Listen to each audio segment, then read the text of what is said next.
نبیوں کی بعثت کا مقصد ایک رب کی عبادت کا پیغام ہے، اور وقت کے جو طاغوت ہیں ان کا انکار ہے۔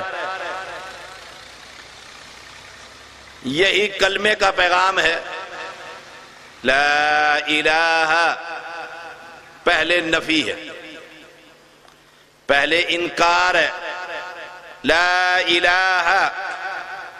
اور اگر میں یہ کہوں تو یہ غلط نہیں ہو سکتا کہ اسلام کی ابتدا لفظ نہیں سے، لا نہیں، الہ کوئی معبود۔ یہی پیغام دینے کے لیے وما ارسلنا من قبلک من رسول الا نوحی الیہ انہ لا الہ۔ جتنے انبیاء دنیا میں آئے، جتنے پیغمبر دنیا میں آئے، جتنے رسولوں کو بھیجا گیا، اے محمد صلی اللہ علیہ وسلم ان کی طرف صرف یہی وحی کی گئی کہ کائنات کے اندر مشکل کشا صرف ایک ہے، حاجت روا صرف ایک ہے، اولاد دینے والا صرف ایک ہے، بگڑیاں بنانے والا، کشتیوں کو پار لگانے والا، عزت اور ذلت کا مالک، نفع اور نقصان کا مالک صرف ایک ذات ہے۔ مالک کریم نے کہیں یوں فرمایا، الہکم الہ واحد، تمہارا الہ، تمہارا داتا، تمہارا غریب نواز، تمہارا بندہ نواز، تمہارا پالن ہار، تمہارا لجپال، الہکم الہ واحد، صرف ایک، لا الہ الا ہو الرحمن الرحیم۔ اس مالک کے علاوہ کوئی الہ نہیں، اور وہ ہے کون؟ وہ رحمان اور رحیم ہے۔ کہیں مالک کریم یوں اعلان کر رہے ہیں قرآن مقدس میں، وَلَقَدْ أُوحِيَ إِلَيْكَ وَإِلَى الَّذِينَ مِن قَبْلِكَ، اے محمد صلی اللہ علیہ وسلم، ہم نے آپ سے پہلے بھی اور آپ پر بھی ایک ہی پیغام دیا ہے کہ مالک کے ذات کے صفات کے ٹکڑے نہ کر دینا، کسی کو مالک کا شریک نہ بنا لینا۔ یہی پیغام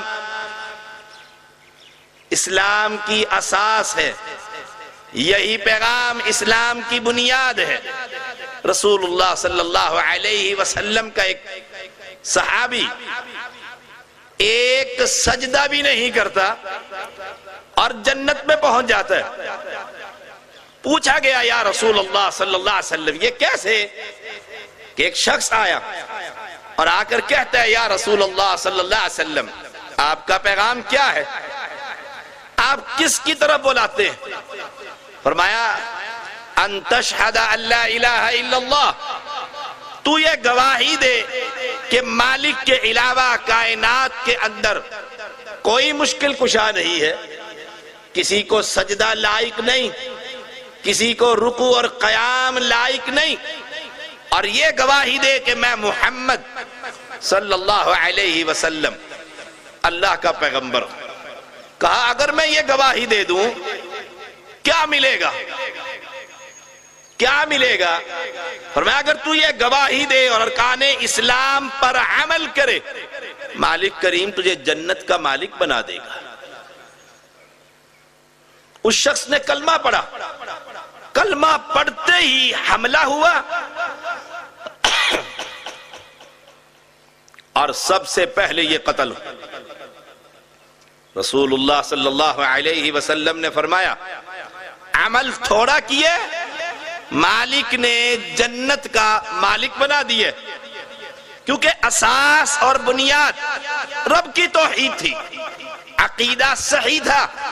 جیسے قرآن مقدس کے اندر قاف والقرآن المجید بل عجبوا ان جاءهم منذر منهم، جب یہ پیغام دیا گیا انہی کے اندر سے ایک شخصیت نے کھڑے ہو کر کہ لات کی عبادت نہ کرو، منات کو سجدہ نہ کرو، عزا کی قسمیں نہ کھاؤ، حبل پر چڑھاوے نہ چڑھاؤ.